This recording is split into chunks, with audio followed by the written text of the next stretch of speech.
Mengapa rakyat Indonesia sangat mencintai Bung Karno? Mulai di awal abad ke-20, Indonesia merupakan bagian dari jajahan Belanda yang keras.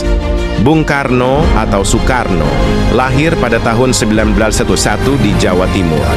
Dia tumbuh dalam era kolonial Belanda yang keras dan menjadi salah satu pemimpin terpenting dalam perjuangan kemerdekaan Indonesia. Pemimpin revolusi.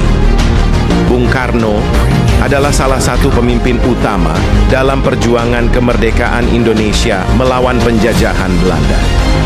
Dia membentuk Perserikatan Nasional Indonesia, PNI, pada tahun 1927 dan memainkan peran penting dalam menuntut kemerdekaan Indonesia. Proklamasi Kemerdekaan. Pada 17 Agustus 1945, Bung Karno memimpin proklamasi kemerdekaan Indonesia yang menjadi tonggak bersejarah bagi negara ini.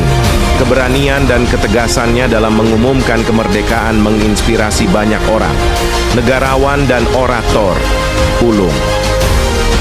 Bung Karno adalah seorang negarawan yang karismatik dan orator ulung. Melalui pidatonya yang penuh semangat dan persuasif, dia berhasil membangun kesatuan di antara beragam suku, agama, dan budaya di Indonesia. Pancasila sebagai ideologi negara. Bung Karno adalah arsitek dari Pancasila, dasar negara Indonesia yang menggabungkan nilai-nilai keadilan sosial, demokrasi, persatuan, dan ketuhanan yang Maha Esa. Pancasila menjadi landasan bagi pembangunan Indonesia sebagai negara yang berdaulat dan merdeka. Politik luar negeri yang aktif.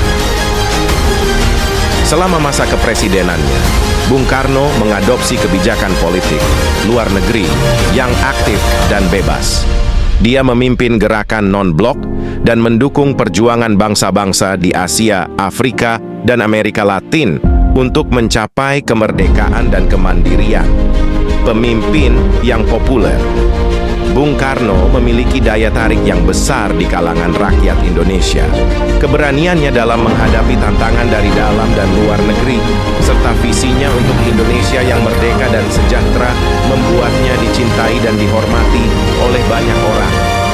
Meskipun masa kepresidenannya tidak terlepas dari kontroversi dan tantangan, warisan Bung Karno sebagai bapak bangsa terus dikenang dan dihargai oleh rakyat Indonesia sebagai salah satu tokoh paling berpengaruh dalam sejarah modern Indonesia.